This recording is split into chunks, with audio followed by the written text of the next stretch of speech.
Dana Adams, she'll be moderating with myself. She is the extension educator out of Stearns, Benton, and Morrison counties. Dr. Joe Armstrong, the DVM, is our cattle production systems extension educator, and of course our presenter this evening. Stacy Cahy, she is our extension BQA program associate. On the St. Paul campus, we have Dr. Alfredo Di Costanzo. He is our extension animal science beef cattle nutrition management educator. We have Brenda Miller, our Todd County Extension Educator, Dr. Eric Mosel, our Cow-Calf Management Extension Educator, Troy Salzer is the St. Louis County Extension Educator, Tara Young is the Carlton County Extension Educator, and my name is Melissa Runk, and I'm the County Extension Educator out of Pipestone and Murray counties. Oh, I went too far ahead, so I will go ahead with that. I'll go ahead and turn it over to Dana to introduce our speaker. Great, thank you, Melissa. So our speaker this evening is Dr. Joe Armstrong, who attended the University of Minnesota for his veterinary degree and practiced in Southeast Minnesota at Anderson Veterinary Service in Zimbrota. While in practice, Joe worked with both dairy and beef producers of all sizes and spent time working at several auction markets. Joe joined the UMN Extension team in 2019 as a cattle production system extension educator. So with that, I'll hand it over to Joe. All right, thank you everybody for being here. I am going to get my presentation up and we'll get going. The big thing we're going to talk about tonight is when to intervene, which is a big thing. You know, when do you actually decide to jump in there and help this cow or this heifer? So when we're looking at this kind of thing, we're going to boil it down so it's incredibly simple in my mind, and make it as easy as possible for everyone on what they should do when they're jumping in. So the big thing that we're going to go for is like what is normal. I think to be able to recognize what's not normal, you have to know what normal is first, and that's a big piece of this. So recognizing normal, we're going to look at what that means for position, the timeline itself, and then we'll get into, okay, what is abnormal and when should I jump in? And then the basics of obstetrics and positioning to get the calf corrected if something's wrong and get to where we need to be. So where we're not going to go tonight, we're not going to talk about surgery much. That's something that should be done by a veterinarian. Inducing labor, also not going to talk about it much. That's something you should talk about with your veterinarian. Any of the drugs that we would use to aid obstetrics, so epidurals, use of epinephrine, things like that, we're not going to get there tonight. And basically what my message is that really when you're in any doubt, you need to call your veterinarian and have a good relationship with that person so that you don't feel like you're intruding by calling. They want to hear from you. They want to help you. Make sure you're calling them if you're in doubt. Okay, when we're talking about normal, there's 3 stages of labor, 1, 2, and 3. Very, very easy. For me, stage 1 is really only observable usually for 4 to 6 hours. It might be happening for up to 24 hours, but you're really only going to notice for the most part for between 4 and 6 hours. And what's happening is that cervix is dilating and you have really small contractions that are pretty far apart. So what you see initially is that maybe this cow is pacing, separates herself from the herd. Heifers especially will like to walk the fence, and you'll see them do that. And then when you really know they're in stage 1, it's any signs of colicky behavior. So that can be getting up and laying down constantly, rolling, kicking at their belly potentially. And then eventually you see a tail up and maybe a mucus plug towards the end. So that's stage 1. In stage 2, what's happening is we either see the water bag or we see feet. That is the absolute beginning of stage 2. And I will expand that to say, if you see any putter of the calf, we've started stage 2. Okay. But it's not just the water bag. I think that's something that's out there. If you see the calf, you're in stage 2. Okay. Stage 2 ends when we actually have the calf on the ground. So stage 2 is the big piece that we care about for tonight. And really we're looking for a cow that's usually on her side. She has really strong contractions. And you can see that there. The contractions last 30 seconds to a minute, and they really are strong. I mean, you're going to see big abdominal contractions in stage 2, and they're going to last quite a while. And that cow is usually on her side when she's doing that. Okay, stage 3, this is anywhere from 8 to 12 hours later. It could happen right away. This is when we get rid of the placenta. So that's stage 3. If it's in there for longer than 24 hours, that's when we start to consider that it's a retained placenta. So that's something that's associated with botrytis and a delayed return to estrus. Okay, so we care about that. We really do. We're just not going to get into it tonight. But stage 3 ends when we have the placenta on the ground. Okay, so here's the study that a couple studies that matter quite a bit. This is the average time it takes for stage 2. Okay, repeatable, shown a bunch of times. For cows, they're only in stage 2 for an average of 22.5 minutes. And for heifers, we're looking at an average of 50 to 55 minutes. So that really brings us to, okay, if I know that cow's in stage 2, I know exactly when I need to intervene on the average animal. Okay. So here's what it comes down to. You're going to intervene when the cow has, in a cow, it's going to be different for cows and heifers. Okay. So with stage 1, if you have obvious signs of stage 1, so she's up and down, she's separated herself from the herd, and she's kicking at her belly potentially, she just looks uncomfortable, her tail's up, all those things, and I don't see any progression to stage 2, I don't see calf, I don't see water bag for within 4 hours, it's time to intervene. Okay. Once she is in stage 2, you've got 30 minutes. If she's in stage 2 and you haven't seen progress, you haven't seen that calf come farther out, you haven't seen any calf, if you've seen a water bag, it's time to jump in. And the research is going to show us that that's the correct time. 30 minutes, that's it. Okay. For heifers, it's different. And I'm going to move myself up here so you can see a little better. Heifers, if there's obvious signs of stage 1, it just takes a little longer to do just about everything. So if there's obvious signs of stage 1 with no progression to stage 2 within 6 hours, okay, we got an uncomfortable heifer that's separated herself, tails up, she's up and down, but I never see a water bag and I don't see a calf. Okay, if that happens and it's been longer than 6 hours, it's time to jump in. If she's in stage 2, I've got calf or water bag or both, and I see no progress after 60 minutes, it's time to get in. Okay, and I think what we're probably, if there's more advanced people in the crowd tonight, these might seem like pretty short times for a lot of you, and in some of the research that's out there that shows what are the average times that people allow labor to happen without progress, it's significantly longer than this. And the research is showing that these are the correct times to jump in. If you know we're in stage 2, you don't have to give them that long, because the average times they're in stage 2 when there's no problem and everything's normal and working well, it's just not that long. So this will save calves. This will help you and your veterinarian have a better night if they do have to come out, because it's not going to be as bad as it would be if you let it sit for too long. Okay, I'm back down to the bottom here. All right, we're going to talk about position. This is the normal position. Okay, we've got feet coming first, head coming right behind that, both feet and the head coming up. Okay, so when you reach in, I've got the box here on the screen. This is what you're going to feel. You should feel 2 feet and a nose right behind that. That's normal position. Okay.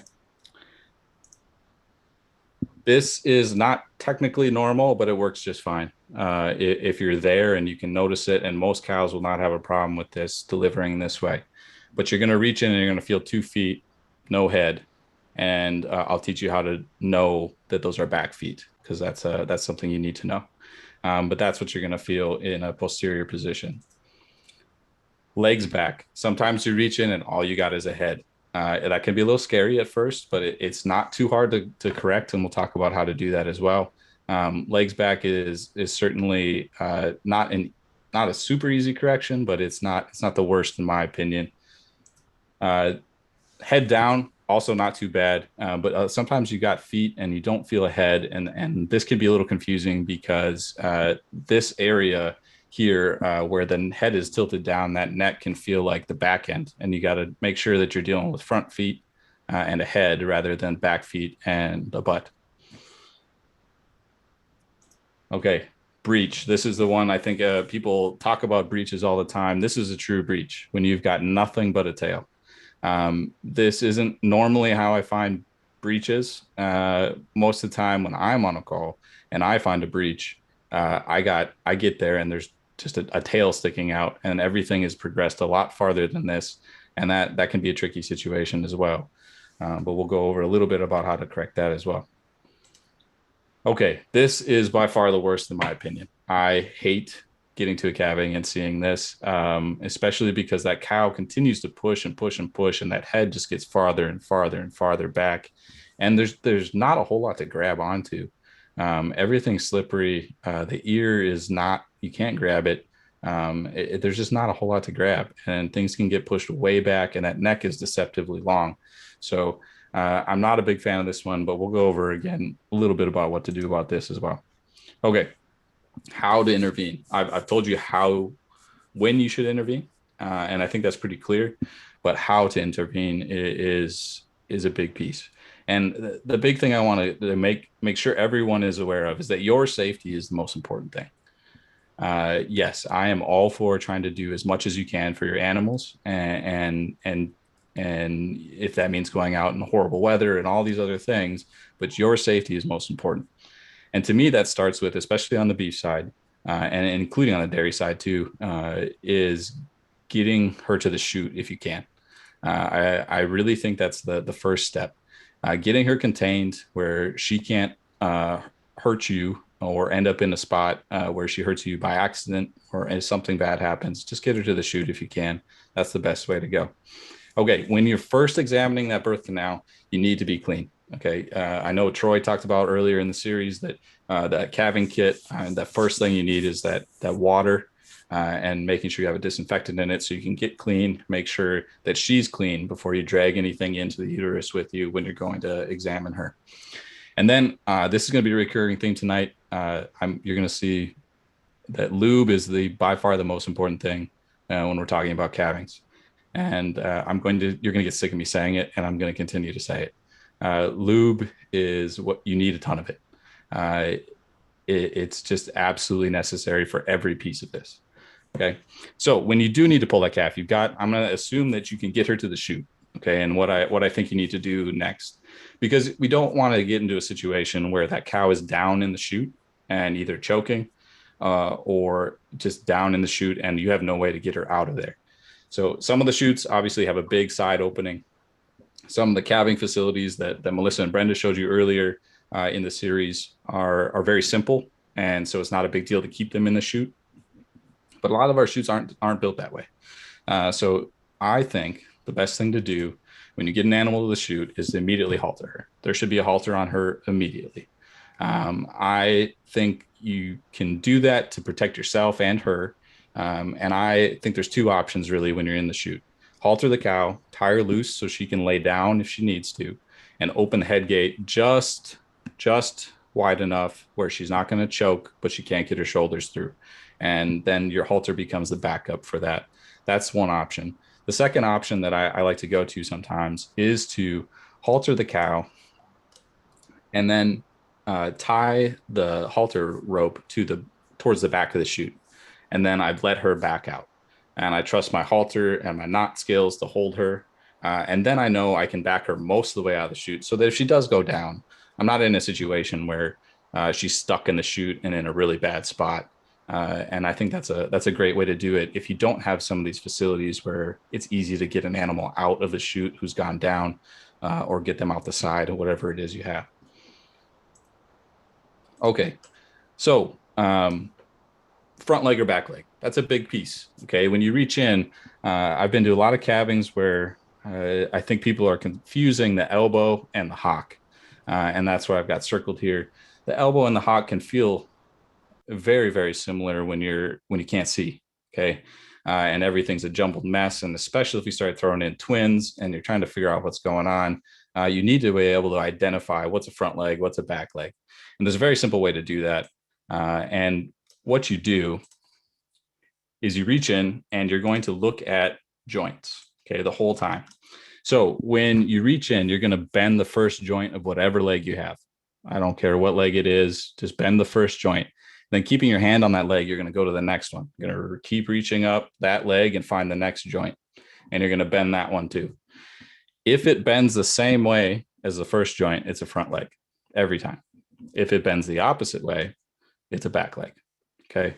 So just like on this picture here, on that front leg on that calf, that first joint is going to bend away. And then if you go to the next joint, it's going to bend the same way.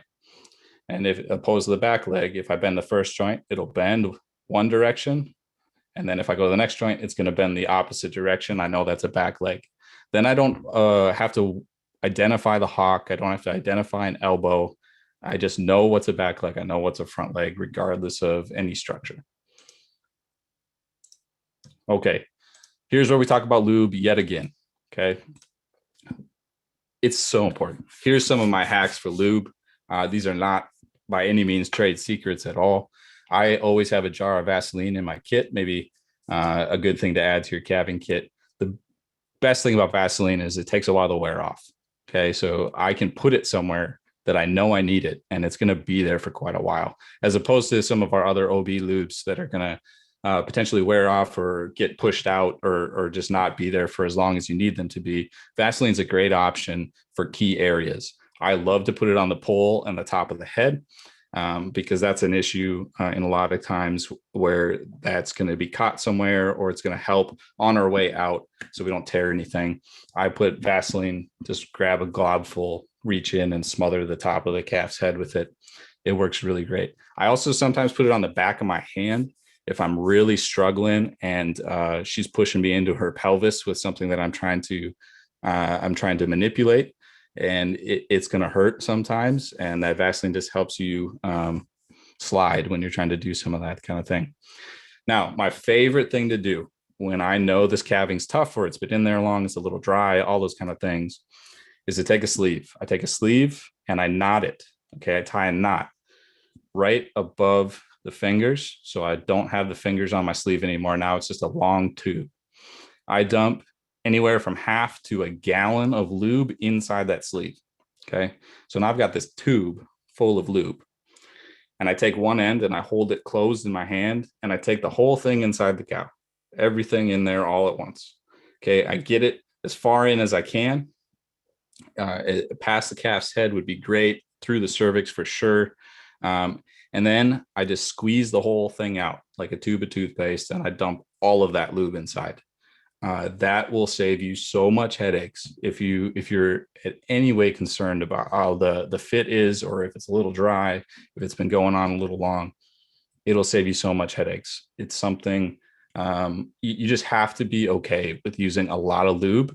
And I know, OB lube can sometimes be expensive, but it's not that expensive compared to that calf or that cow. So you need to use a ton of it. Don't be afraid to have multiple gallons on hand, and to, when you do get in a bad spot, dump the whole gallon in there if you need to. Okay, we're gonna talk about chains real quick. This is the proper way to have chains set up on that calf. You need to have one above the fetlock and one below the fetlock, and they should be on top of the leg. What you want to end up with is that the chain should come down on top of the leg in between the dew claws on that calf. Okay, that's what you want to end up with. So I've got to switch here real quick. We're going to watch a video, and I got to stop sharing real quick. And this video is just going to show you how to get that hitch, that half hitch, because I think that's the hardest part of most of this, is getting that half hitch. That seems to be a struggle for some people. Hopefully everyone can see this. Hopefully everyone can hear this. If you can't hear it on the first run, just watch it. We'll watch it again, and I'll narrate the second one if you can't hear it. All right, everybody, we're out in the shop. We're going to use this piece of wood as our calf leg today, and this rope is going to be our chain. It's a little easier to see, and just like on your chain, my rope has a loop on the end. The first loop, all we do is take our chain and pass it through that loop on the end, and that gives us our first loop. That goes on the calf, and we cinch it down. Then you just hold light pressure on that to keep it in place. Now, whatever hand is not holding the chain, it does not matter if you use your left or your right. You take that hand and you put it on top of your chain, just like this. Don't grab it, just leave it there. Then I'm going to take my other hand, the one that's holding the free end of the chain, and I'm going to pass it away from me over the top of my hand. That gives me my next loop. I put that on the calf, cinch everything down, make sure it's on top of the leg, that chain's coming out in between those claws, and I'm ready to pull. Okay, Dana, give me a quick thumbs up if you could hear the audio on that. Perfect. Okay, well, we're going to watch it one more time. I know I went a little fast. One more time. All right, everybody, we're out in the shop. We're going to use this piece of wood as our calf leg today, and this rope is going to be our chain. It's a little easier to see, and just like on your chain, my rope has a loop on the end. The first loop, all we do is take our chain and pass it through that loop on the end, and that gives us our first loop. That goes on the calf, and we cinch it down. Then you just hold light pressure on that to keep it in place. Now, whatever hand is not holding the chain, it does not matter if you use your left or your right. You take that hand and you put it on top of your chain, just like this. Don't grab it, just leave it there. Then I'm going to take my other hand, the one that's holding the free end of the chain, and I'm going to pass it away from me over the top of my hand. That gives me my next loop. I put that on the calf, cinch everything down, make sure it's on top of the leg, that chain's coming out in between those claws, and I'm ready to pull.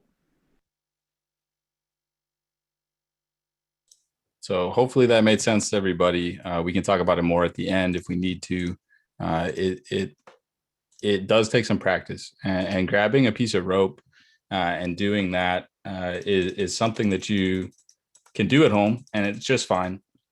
If you have a cooperative dog, it works excellent. Their anatomy is very similar, and you can also do that when you're talking about trying to identify front and back legs. Dog has the same anatomy when we're talking front and back. Do the same thing. Bend that first joint, bend the second joint. You can see what's a front leg, what's a back leg. Okay, we're talking about how to pull now. You've got chains on both legs. You got everything set up. They're on correctly. You've already dumped a bunch of lube in there. Here's how you pull. Again, I'm going to mention lube, and I probably do it one or two more times. You have to have a bunch of lube. It's just not going to work well if you don't. Okay, slight pressure, keep the chains tight. Big piece of this. You pull when she pushes. I know in the past, and sometimes I was taught in the past, that you always put a bunch of steady pressure on, and that's not correct. When she is not pushing, you relax. That's key. I mean, you're going to cause some tears and her a lot of stress if you don't give her a break every once in a while. She needs to take a break, so you should take a break too. Pull when she pushes. I like to have two people if I can, because I'd like to have one to position the calf, and I want someone stretching that vulva when we've got the head especially coming out, so we don't tear anything if we don't have to. So there's other reasons for that, and we'll talk about that soon. And then if you watch a cow give birth and you don't help her unassisted, and when she's pushing, when that chest clears, she stops. And there's a reason for that. But you should too. And we'll go over why. But most of it is about positioning for that calf. And there's no reason to rush at that point. The calf is out, its airway is clear. There's no reason that it can't sit there for a second. Okay, she needs a break. Sometimes it's better for everyone if we just stop for a second. So once that chest clears and is out, go ahead and stop, because she's probably going to stop, and there's not much you can do about that. And that fits with our pull when she pushes kind of thing. Okay, we're going to talk about matching pelvis and calf shape in a second here. So here's hopefully something that makes sense to you. Sometimes the things in my brain don't come out right for everyone else, but I'm looking at a cross section of this calf. Looking straight down this calf, you're going to have three pieces that you need to worry about. You've got the shoulders, the chest, and the hips. Okay, so this is what I'm seeing here. I've got my shoulders as this circle, my chest as the tall middle circle, and the hips as the big outer circle. Okay, so this is how the order it's going to come out, right? You got your shoulders, which are your first thing to worry about, your chest, which is next, and then your hips, which are the biggest piece of this whole puzzle that we're going to try to put together here. So shoulders. This is the shape of the pelvis. Okay, so the pelvis is shaped like this. It's not a straight circle. It's an oval, and that's important because if we try to pull that calf, and it's a big calf, and we try to pull it straight on both arms, both shoulders at the same time, sometimes it doesn't fit. And there's different ways to go about that. You can rotate the calf. So that's one way to do it. Just rotate the calf. Rotate the calf a little bit to the side, tip him on his side, get those shoulders turned, and all of a sudden you've got room in that pelvis. The other way to do it is to pull one leg at a time and then shimmy back and forth. Okay, so you're shimmying back and forth between one leg and the other. And what that does is it does this kind of motion. Okay, it shimmies that calf through the pelvis. And that's what we want to do with shoulders a lot of the time. You don't necessarily have to tip that calf every time, but you want to shimmy them through the pelvis. Okay, so now we're on to the chest. If you rotated them, that chest is up and down, not necessarily, and this is a little exaggerated, but again, we probably want that calf more upright to match that pelvis coming through for the chest. So you shimmy the shoulders through and pull, or you rotate the calf, get the shoulders through, then rotate the calf back to match the chest to the pelvis this time. And then we're at the hips. Hips are the widest part on the calf. They're the toughest part. Hip locks, this is what we're talking about when someone says they got a calf hip locked. It's because of what we're going to talk about right now. Those hips also don't necessarily match the pelvis if that calf is trying to be pulled straight. And this is where we get into trouble with calf jacks, because we can put a lot of force on that and we can mash those hips into that pelvis all day, and it's never going to work if you don't rotate that calf. You need to rotate that calf to get those hips to match the shape of the pelvis. That's very, very important. There's a lot of times I've been out on farm and I've got a hip lock calf that's got a calf jack attached to it. And all I do when I get there is take the calf jack off, push everything back in as much as I can, rotate the calf, and it flops out on its own. So this is very important. You can do a lot of damage to that cow and a lot of damage to that calf if you're not conscious of the fact that you really do need to match the shapes to where they need to be. Okay, I think this might be the last time I mention lube, but when we're talking about a calf jack, this is a lube dependent equipment. You cannot use a calf jack without lube, period. Okay, you need to add lube to the system. Okay, everything that applied for pulling by hand applies to the calf jack. You pull when she pushes, and we'll go over how you do that. Okay, this is the key piece to remember. When you are pulling with that calf jack, you can put a ridiculous amount of pressure on that calf and that cow. I can apply by myself with one calf jack 5 times as much force as 2 fully grown people pulling as hard as they possibly can. That's a lot of pressure, a lot of pressure. So you need to keep that in mind, and you need to use it correctly. So here's kind of the rules to begin with the calf jack. It's a lever, usually, not a winch. And that's an important factor to keep in mind. Okay, it's a lever, and we'll talk about how you do that.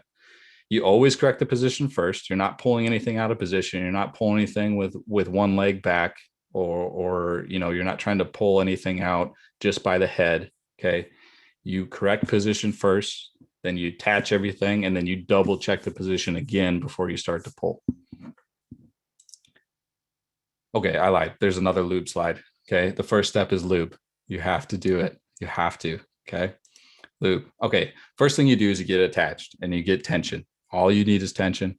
And what we're looking for at first is to get legs, 2 front legs, and a head out. And while we're doing this, we're going to tension everything. And this is where 2 people is really nice. We're going to keep tensioning and ratcheting very slowly.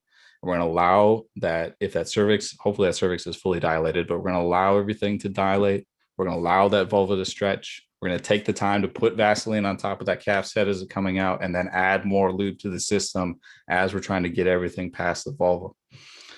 Hey, that's where 2 people is really nice. If you're by yourself, you can still do this. Just watch that if she's not fully contained, that calf jack is really dangerous swinging around if she decides to swing around. So when you go up front, keep adding lube to the system, keep a hand on that calf jack.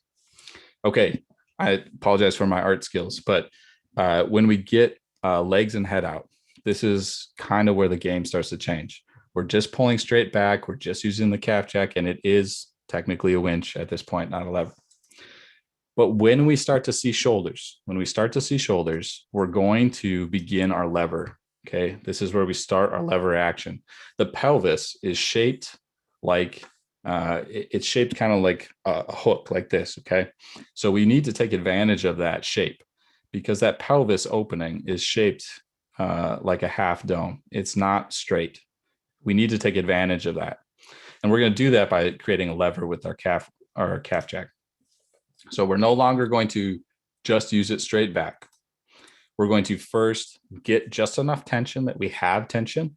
And then when she decides to push, we're going to push down on our calf jack towards the ground. That's going to take advantage of the shape of that pelvis, take advantage of her pushing, and it's going to gain us ground every time we do it.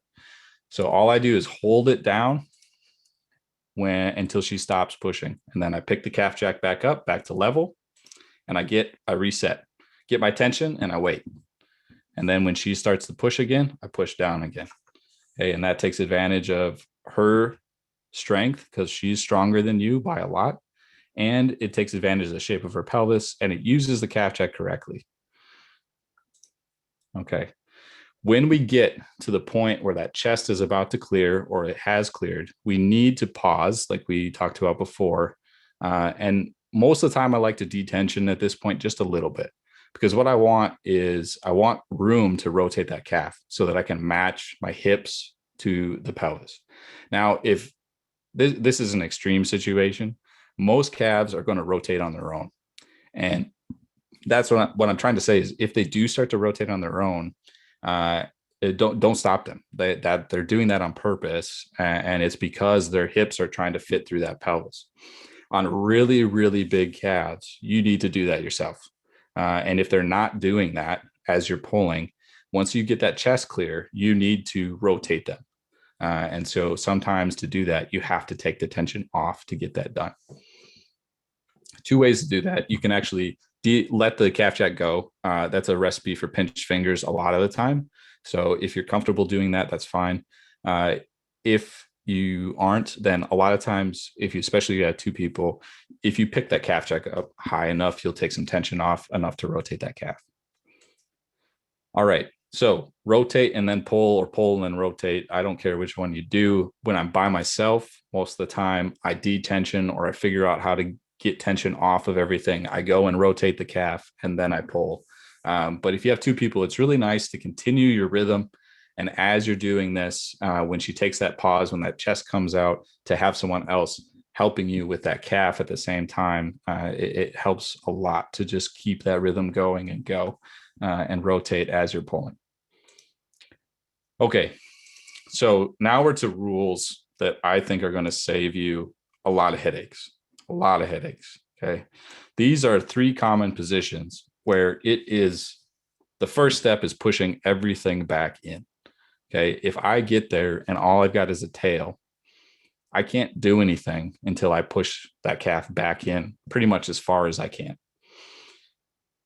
Sometimes I don't have very long arms, and I know Troy brought this up before the presentation. You need something else to push with to actually get that calf far enough back in to be able to manipulate everything.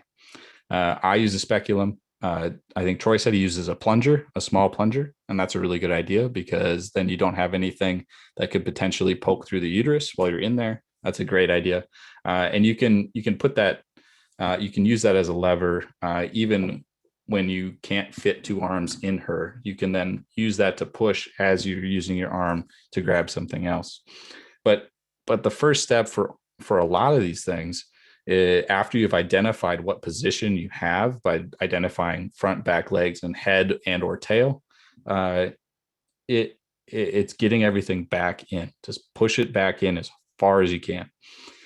With a breech, really, it takes a lot of practice, but you're looking for that hock. You need to grab that hock first and get that up. And then you're going to actually cup the hoof and bring the hoof out. And then you'll go back in and get the second leg. That can be really difficult, especially if she's pushing really hard. And it's even more difficult if you don't have lube in there. So make sure you have lube in there. I'm going to talk about positioning and how to get legs up and things like that on the next slide, I'm pretty sure. Okay, this one will save you so many headaches. When you're trying to get a foot out, the hoof of the calf always goes towards the center line of the cow. I don't care what position it is. I don't care where that foot is. To get it out, it always goes towards the center of the cow. Always. Okay, so here's my really terrible diagram of this position here. I've got my calf that's got just a head out, and I've got a leg back. So here's my leg on the other side. Dana, can you give me a thumbs up if you can see my pointer? Can you see it? No. Okay, never mind. Okay, look at the diagram on the left here, and I've got arrows pointing towards the center of the cow. Now, my attempt at a drawing there, the circle on the bottom is the hoof. And that represents that calf's leg that is now down and back and not where it's supposed to be. To get that leg where it needs to be, that hoof has to go to the center line. You cannot take that hoof towards the outside of the pelvis and get it up. It is not going to work. And if it does work somehow, you either broke the calf's leg or you put a hole in the uterus. Okay, so it needs to go towards the center line. So lube helps, but you need to reach down. And my favorite way to do this, specifically on this position, is to take my left hand, because this is the calf's left leg. I'm actually going to reach across my body, travel down the side of the on the edge of the pelvis, and find that leg and travel down as far as I can and grab that leg and pull up just enough to where I can bend the leg. So then the leg becomes bent up front with the hoof still down. Now, the hoof can be sharp. Calves are born with a little cap on the end that protects the uterus from their hooves. But sometimes they're still sharp, and they're definitely one of the main things that causes a hole in the uterus. So what you need to do is you need to take, if the cat, hopefully you can see my hand, if you have a hoof here, you need to cup it with your hand. Okay, so at the tip of the hoof, you need to cup that with your hand. So what I do is I go in with my left hand on this. I would reach down, grab the leg, pull up as much as I can, get it up, and then I grab the hoof and cup the hoof with my hand, and I bring everything towards the center of the cow. The hoof needs to go towards the center, and everything will flow very nicely once you do that, and it'll pop up on you. Okay, then most of the time you got to push everything back in again. I put a chain on that leg first. Don't lose it. Just worked hard to get it. Push everything back in, and then go find the other one. Do the exact same thing. Okay. Her uterus is stronger than you. I don't care how strong you are. You're going to get tired, and she's stronger than you. We call this an insanity rule. I don't know. It applies to vets. It applies to anybody who's working on a calving.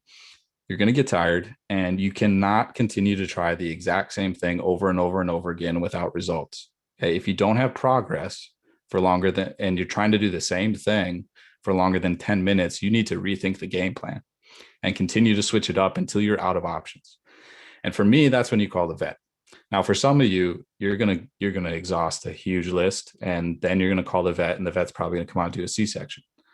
But for some of you, that it might not be an exhaustive list at first, and you're only going to get better as you continue to do this and have cattle. Now, the big thing, if you can think about it in the moment, if you can't figure out what's going on and you end up calling the vet, I haven't met a whole lot of vets that are unwilling to teach you how to deal with calvings so they don't have to get out of bed at 2 o'clock in the morning. Okay. Most of them are more than happy to show you as much as they can. So if you think about it in the moment, when the vet comes out, ask them, can you reach in, identify what's going on, tell me what it is, and then let me come back in and reach in and identify what's happening. You're going to learn so much instead of having to think about, okay, what was happening at the time? What did the vet say? But never actually getting to touch it. So it's not a big deal to take 10, 15, 20 seconds and reach in after the vet has identified what's going on so you can feel it and you can know what's happening. Okay, so don't be afraid to ask. there's some of the references I used tonight, and I think we're at questions. So hopefully there's a few to answer. Yeah, Joe, I've got one here. This kind of goes back to the 3 stages of labor. Question is, when do you start the clock if you came upon the cow and she happens to be in stage 2? If she's already in stage 2, that's my reasoning for having the short time windows. If she's already in stage 2 and it's a cow, 30 minutes, that's fine. Don't try to guess what she's been doing, or has she been doing it for 10 minutes already? No, just give her 30 minutes and then go. If you know she's in stage 2, and then with the heifer, it's an hour, 30 minutes for a cow, an hour for the heifer. And if you don't see anything, now there's gonna be times when there's obviously something wrong, right? I mean, if you got just a nose sticking out, don't wait. If you have just a tail sticking out, don't wait. If you've got just one leg and the nose, like don't wait on things like that, but go for it. Go ahead. Any other questions? Yeah. Next question. Can you start pulling too early? Yes, absolutely. So it's fairly rare, but yes, there's situations you can pull too early, and most of it has to do with dilation of the cervix. If the cervix isn't completely dilated and you start to pull, you can tear that cervix, and that really, really, really decreases your chances of breeding back, and it also increases your chances of bleeding in that cow and death for her. So the big thing is to reach in and feel that the cervix is completely dilated. I think that for me, the big thing is just identifying a cervix. I think there's probably a few people that have bred a cow before in this crowd. But I don't know if there's a lot of people that have reached in vaginally and actually felt a closed cervix. And what a cervix feels like, it feels like your fingers like this. Okay. So when you reach in, you're going to feel, this is what you're going to feel. You're going to feel like raised ridges and like possibly a small opening. And then as that dilates, it opens up like your hand. And to the point where if you're ready to pull, you really shouldn't even be able to identify the cervix for the most part. But if you get in there and you've got a band of tissue like this, it may be that it's too early. You got to give her time to dilate. And if she doesn't dilate, you need to kind of measure that with your hand, and then continue to check her if you don't see progression, and call your vet if you're really not seeing progression, because those are some things that we can do to help that along. Okay, I think you just answered one of the next questions about how can you be confident that she's dilated enough. But then the next question is, you said not to pull unless she's pushing. What do you do when she has just completely given up altogether? Yeah, that's the exception to the rule, right? If she's completely given up because she's exhausted, there's a couple things that I do first. If I have time and I feel like I have time and she's that exhausted, get her some water. I bet you she'll pound 10 gallons of water, and she might help you push after that. So I think that's one of the first things I do. Get some water for her. And then, your vet can help you to determine if there's like calcium issues that you need to address or anything like that. But yeah, there's times when she's not going to help you much. And the only rule for that is if she's going to help you even less than she normally would, it just means twice as much lube. Okay. Calf jack versus pulling by hand versus a come along to assist in pulling. Preference. Never a come along is my personal opinion. I don't like them. And like I said, the calf jack is a lever, and that's why it works rather than a winch. I think you cause a lot of damage with the come along most of the time. I understand why people use them. If you're by yourself, calf jacks can be a little expensive, or if your calf jack's broken. But in my opinion, I don't like seeing a come along at all. And I think a calf jack is perfectly fine to use, especially if you're by yourself, if you use it correctly. And it's just, there's too much pressure that you can put on that cow and that calf to use it incorrectly. But it's a tool just like anything else. You can use it correctly and everything will go great, and it'll save your back and your arms and your muscles. And especially if you're going to be doing more than one of them, like I was telling these guys before everybody joined us tonight, when I got a weekend where I'm doing 12, 15 calvings a weekend, I'm using that calf jack all the time. There's no way I could do all of those and stay healthy through that. So try not to use a come along, please. And then calf jack is a great tool. And if you use it right, it's a perfectly viable option. You want to talk a little bit about advantages of feeding cows morning versus evening? Is that an old wives' tale, or what are your thoughts on that?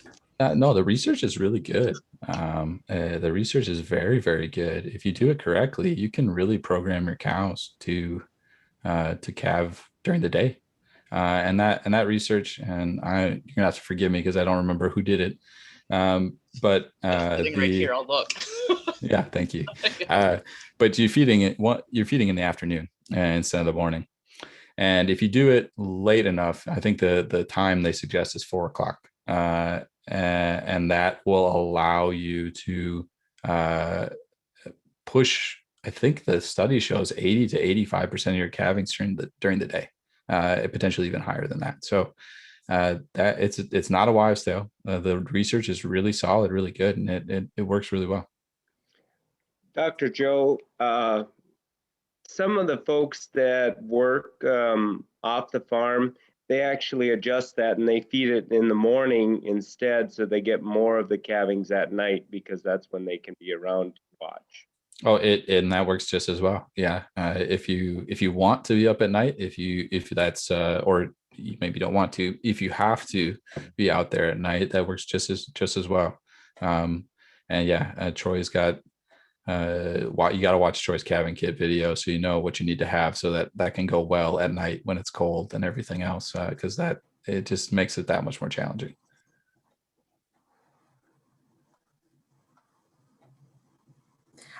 We had a question in the chat. If a cow goes down while assisting, is there a preferable side for her to be lying on? Not really, because I can't predict which horn the calf is in. Not really. It doesn't matter to me, honestly. I guess if I had to absolutely pick, I would like her on her left side. That puts the rumen down and gives me a little more space to work up. But it honestly doesn't matter much.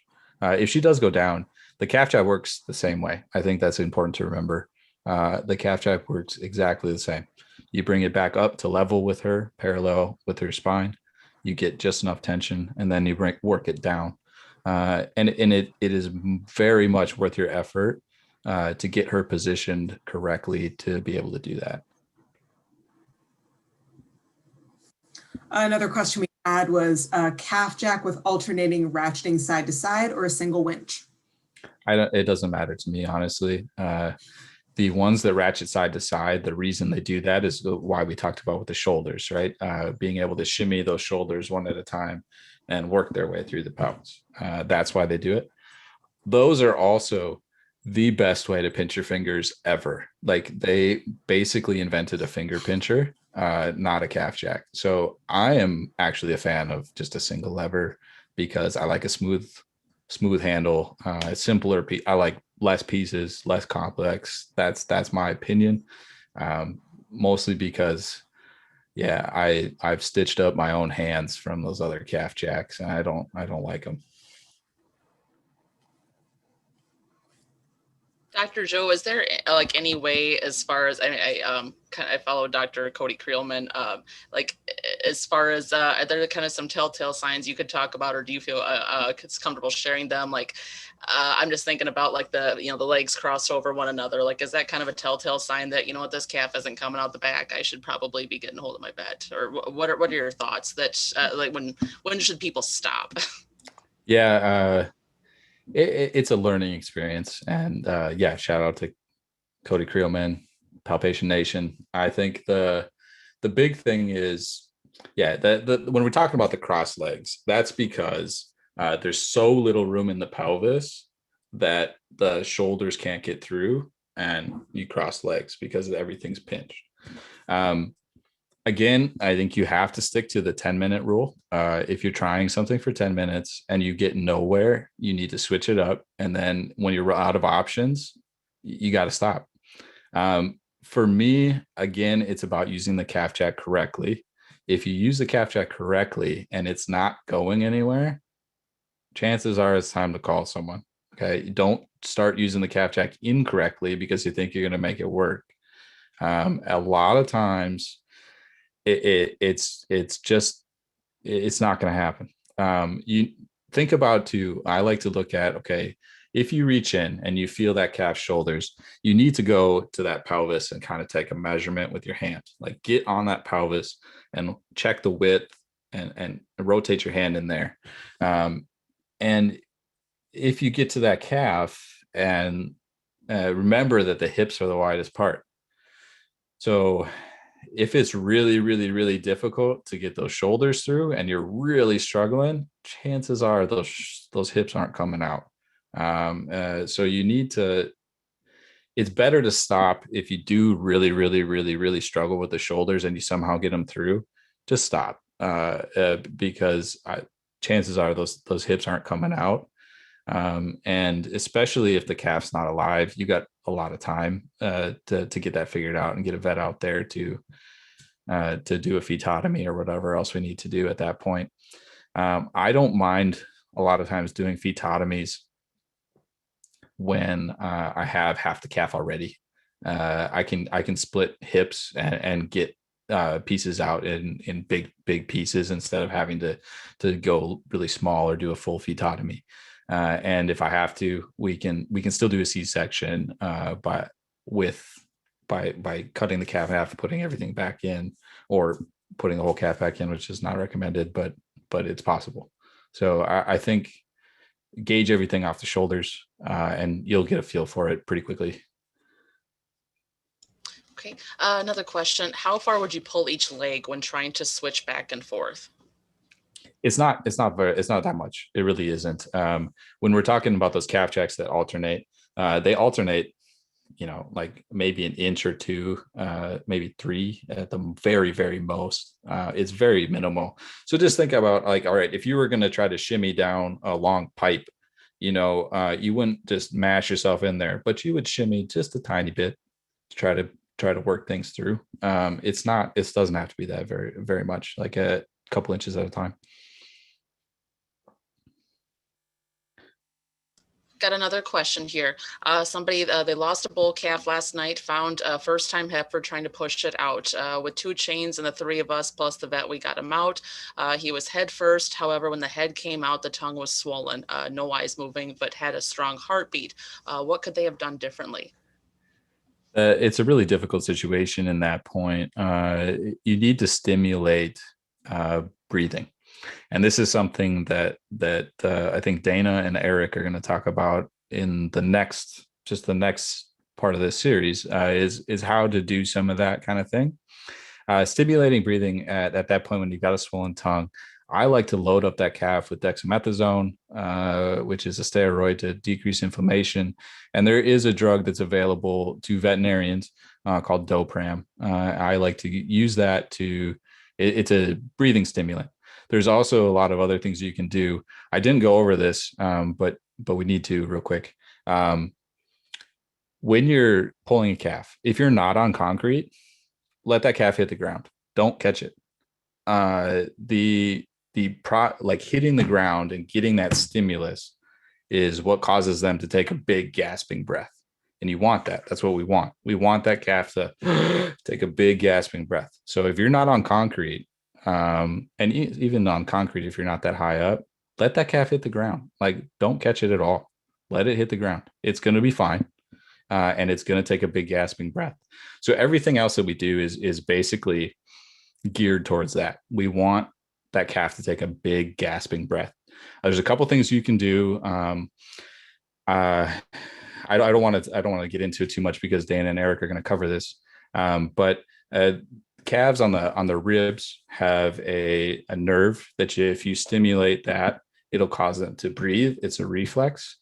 So I take my knuckles just like this and I run them down that calf's ribs real hard, really, really hard. And that will sometimes get them to do that. There's the straw in the septum. Sometimes you can splash some cold water on their head. Anything that would cause you to go, that's what you want to do. And I think that's the key. And I won't say too much more than that. Do not pick them up. Don't swing them around. Don't hang them on the gate. I'll let Dana explain why and all that stuff next time. That was one of the next questions was, how do you recommend clearing mucus out of a calf's respiratory tract after delivery?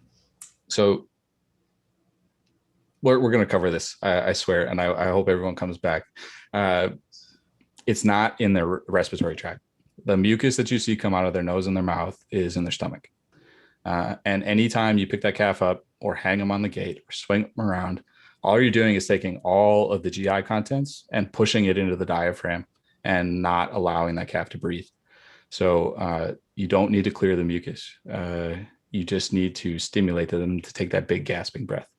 They were breathing water just a second ago. Okay. I have somebody who they are looking into raising miniature Herefords. Is the process and everything you talked about tonight similar in a miniature cattle, smaller frame animals? Yeah, except you need someone with really small hands. Yeah, it's very similar to goats. I do fine with goats and sheep, except for the dwarves. But yes, it's all the same. You just have to be a little more careful because now the pressure that you can exert is on a different scale to that animal, and that applies to sheep, goats, the same thing. You just have to be a little more careful. The calf jack probably don't need it for most of them, to be honest. If you can't pull it by hand in some of those really, really small cattle, I don't think you need a calf jack, and you're just going to cause more damage if you do. Sure. Okay. Thank you, Dr. Joe. That was wonderful information. I'm just doing a quick check to make sure. Somebody please pipe up if there's something in the chat box that I happened to miss. Really, really good feedback. So I think with that, we'll let, if there's just got a few more minutes. If a cow tears, do you recommend stitching? It depends where the tear is. If you're talking about, so there's really good data on the human side. I know we didn't talk about episiotomies today, but there's good data on the human side that you shouldn't do them.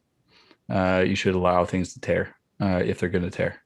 Now, as much lube as you can, and then if they do tear, if it's external, I stitch it. If there's communication between the vaginal canal and the rectum, I have to stitch it, right? But after that, it depends on where the tear is. You have to remember that the uterus is going to shrink. It's going to involute after the calf is on the ground. So the oxytocin and the stimulation from that cow is going to shrink that uterus. So a hole that's quarter size when you start in the uterus, once it shrinks, it might be a P. So it all depends on location, where that hole goes, and if we've got bleeding, that too. But bleeding isn't necessarily bleeding's an issue, but again, a lube is probably the biggest preventative for all of that. Okay.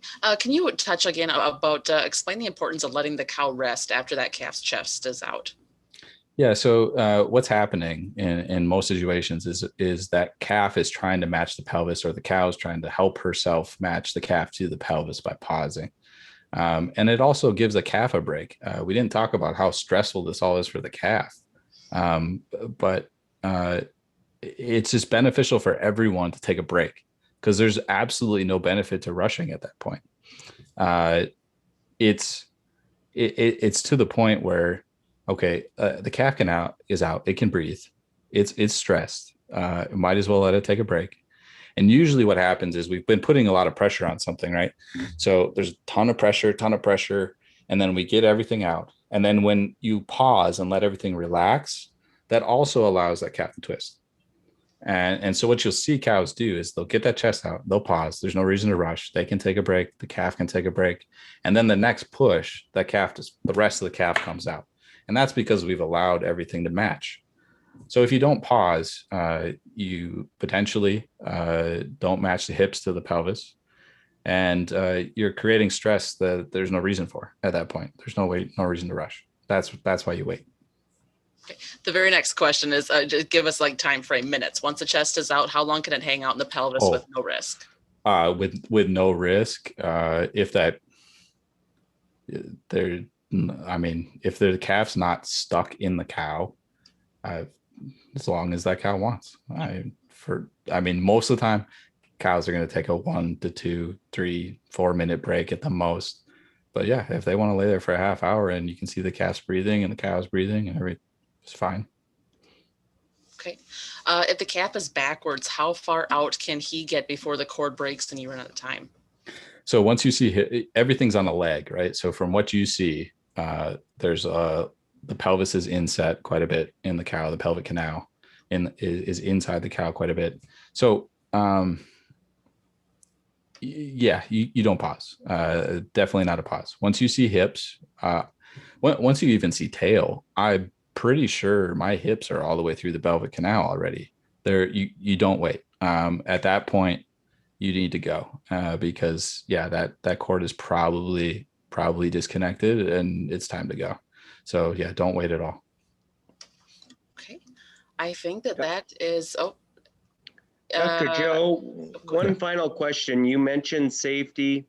I completely agree with you. I think it would be valuable to re-explain that process. Is there a value in having an alley that they can't swing sideways?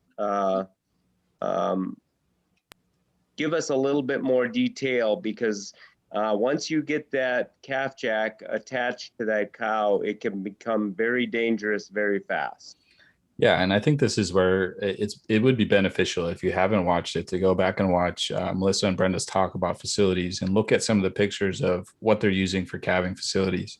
And what you'll see is that there's usually a crowd gate or something that keeps that cow from swinging around, and that's very beneficial. The halter is big. If you have a chute with an alley behind it, what you need to do is put that halter on and tie the halter towards the back of the chute. You don't have to get all the way to the back, I don't think. But you need to tie that cow tight enough that she doesn't want to swing around. That the alley is fine. I hesitate with an alley because that can be even harder to get the cow out of if something goes wrong than the chute. So going down in the alley is not, it's probably worse than going down in the chute. But if you have a chute where you have a side open or some way doors on your alley, something that just makes it easier to get the cow out if she does go down or you have a problem. I like crowd gates ideally, and if you are going to have a head gate, I want it something you can take apart really easily. If she does go down, and it's much easier if it comes apart pretty quickly and you don't have to cut anything to do it. There's one more thing. I need to say it because I should have said it the whole night. After you get that calf on the ground, the next step is to make sure there's not another calf in there. Okay. Don't ever forget to go check. If once the calf's on the ground, go in and check. A lot of times the reason that we had issues to begin with is there's twins in there. Okay. So always check for another calf. Once you get the second calf on the ground, go in and check for a third. Okay. You don't want to call the vet 2 weeks later because something smells not great. Okay. That's all I have. Thank you, Dr. Joe. I think that we've worked through all the questions, both Facebook and through the chat